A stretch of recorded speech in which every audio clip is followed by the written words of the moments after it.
Hi everyone, my name is Jaspreet Singh. I work in cybersecurity and hybrid identity, and I run practical security experiments in my home lab to better understand how Microsoft identity and security controls actually behave in real environments. Through the F11 Evidence-Driven Labs projects, I document these experiments and share the findings to help security professionals and organizations make better security decisions. Many organizations configure conditional access in Microsoft Entra ID and define their corporate network as a trusted location. But an important question is rarely asked. Does trusting a network actually make authentication safer, or can it introduce new security risks? In this video, we are going to build a hybrid identity lab and test how conditional access behaves when we use name locations. This experiment is part of the F11 Evidence-Driven Lab series. The goal is to understand how Microsoft Entra Conditional access evaluates location-based trust. We want to observe how authentication behaves when users sign in from a trusted network compared to when the user signs in from an external location. The lab environment is simple hybrid identity setup running in a home lab. We have an Active Directory domain controller on premises. Azure AD Connect synchronizes identities to Microsoft Entra ID. A Windows 11 client is joined to the domain and used to perform authentication tests. When users sign into Microsoft 365, such as Exchange Online or SharePoint, Microsoft Entra ID evaluates conditional access policies before granting access. Conditional access policy. In this experiment, we configure a conditional access policy that requires multi-factor authentication when users sign in from outside trusted location. The policy applies to all users accessing Office 365 cloud applications. However, the policy excludes a named location which represents a trusted corporate network. So if we talk about name location configuration, let me show you how it looks in location in Microsoft Entra ID as trusted location. As you can see, I'm into this conditional access name locations from here, Entra ID portal, name locations, and here I've selected the IP address of the corporate network. This is the IP address of my modem.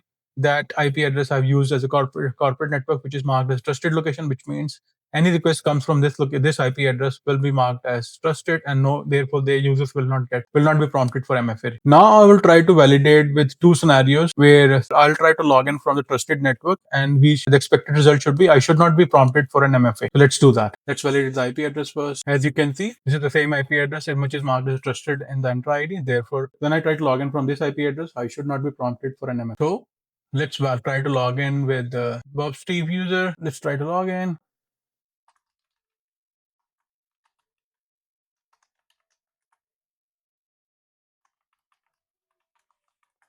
Okay, as you can see, I'm logged in without any MFA prompt. I'm connected. That's expected. Now let's do scenario number 2, where I'll connect with the VPN, and I'll try to change the IP address of my computer, and I'll try to log in with the same user, and let's see what happens. Connected to the VPN, and now the location of my laptop has changed from Canada to India. As you can see, the IP address has also changed. The expected result should be I should be prompted for an MFA. As you can see, I'll prove the MFA. This time, the conditional access detects that login is coming from an untrusted location. The policy therefore triggers a multi-factor authentication challenge before access is granted. So now let's validate the sign-in logs as evidence from the Microsoft Entra ID portal. As the log provide detailed visibility into the authentication request, including IP address, location detection, and conditional access policy evaluation. This policy provides the evidence used to document the experiment results. So as you can see, this is the login success when I try to log in with the same user Bob Steve when I was in Canada. So location is same IP address, Canada name location, Canada IP address, authentication details previously satisfied, so no MFA was prompted. Conditional access policy require multi-factor authentication for all users, not applied. When I connected to the VPN, the IP address got changed. Now Bob Steve user, same user, location is India. As you can see, the IP address. Okay, device info, same authentication details previously MFA requirement satisfied. Conditional access policy we talked about. So this time the conditional access policy applies. MFA for all users policy applied, which means success. Bob Steve was able to satisfy the MFA request. Now let's go back to the slide again. This experiment highlights an important design consideration in identity security. Conditional access policies can create trusted networks as safe zones, which reduces authentication friction.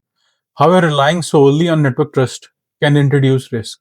Attackers can sometimes appear to originate from trusted networks through compromised infrastructure or VPN services. Because of this, organizations should combine multiple identity signals such as multi-factor authentication, device compliance, and risk-based authentication policies. If you want to see the full documentation and evidence from this experiment, you can visit f11.ca. This experiment is a part of the F11 Evidence-Driven Lab series, where we test identity and security configurations in controlled and hybrid environments. If you found this useful, consider subscribing for more practical identity security labs. Thank you guys. I'll see you in the next video.